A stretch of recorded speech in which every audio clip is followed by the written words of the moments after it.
Hello दोस्तों, एक बार फिर आप सबका स्वागत है आपके अपने YouTube चैनल रीता विलेज कथा में। आज आप सबके लिए साईं बाबा के ये 11 वचन करते हैं हर समस्या का समाधान लेकर आए हैं। साईं बाबा के ये 11 वचन करते हैं हर समस्या का समाधान।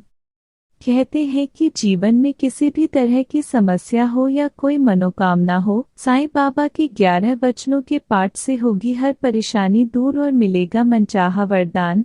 अपने भक्तों का सम्मान है साईं, लेकिन क्या आप जानते हैं कि सचमुच कौन है साईं? कभी सोचा है क्यों लगातार बढ़ती जा रही है इनके भक्तों की कतार?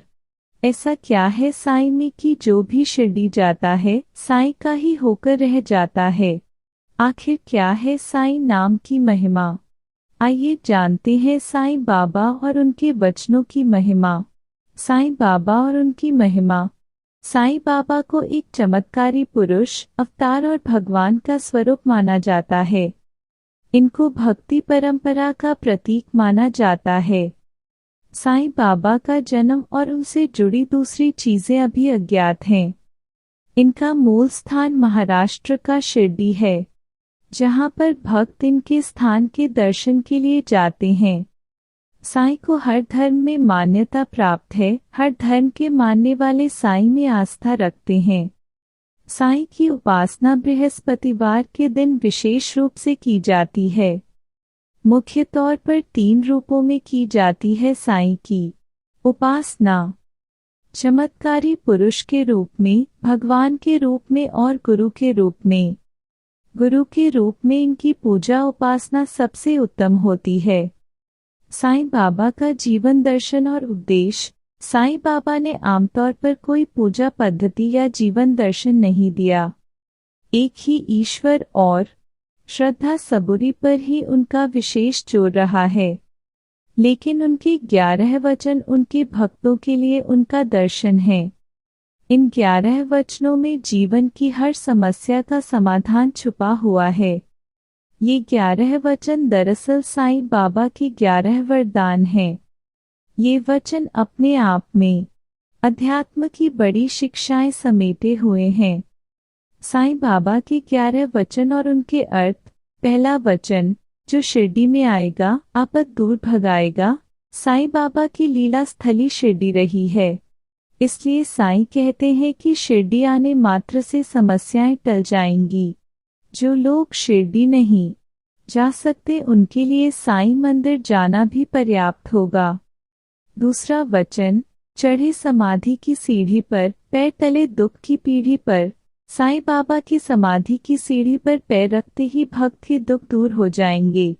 साईं मंदिरों में प्रतीकात्मक समाधि के दर्शन से भी दुख दूर हो जाते हैं, लेकिन मन में श्रद्धा भाव का होना जरूरी है। तीसरा वचन, त्याग शरीर चला जाऊंगा, भक्त हेतु दौड़ा आऊंगा। साईं बाबा कहते हैं कि मैं भले ही शरीर में न रहूं, लेकिन जब भी मेरा भक्त मुझे पुकारेगा मैं दौड़ के आऊंगा और हर प्रकार से अपने भक्त की सहायता करूंगा। चौथा वचन, मन में रखना दृढ़ विश्वास, करे समाधि पूरी आस।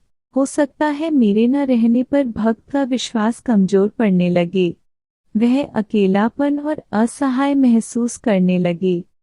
लेकिन भक्त को विश्वास रखना चाहिए कि समाधि से की गई हर प्रार्थना पूर्ण होगी। पांचवा वचन, मुझे सदा जीवित ही जानो, अनुभव करो सत्य पहचानो। साईं बाबा कहते हैं कि मैं केवल शरीर नहीं हूँ, मैं अजर अमर अविनाशी परमात्मा हूँ, इसलिए हमेशा जीवित रहूंगा। यह बात भक्ति और प्रेम से कोई भी भक्त अनुभव कर सकता है।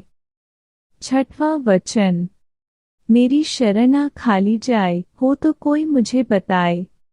जो कोई भी व्यक्ति सच्ची श्रद्धा से मेरी शरण में आया है, उसकी हर मनोकामना पूरी हुई है।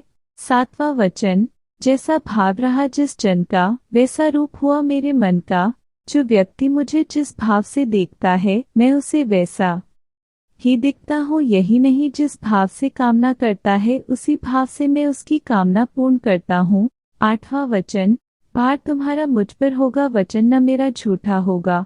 जो व्यक्ति पूर्ण रूप से समर्पित होगा उसके जीवन के हर भार को उठाऊंगा और उसके हर दायित्व का निर्वहन करूंगा। 9वां वचन, असहायता लो भरपूर, जो मांगा वो नहीं है दूर। जो भक्त श्रद्धा भाव से सहायता मांगेगा उसकी सहायता मैं जरूर करूंगा।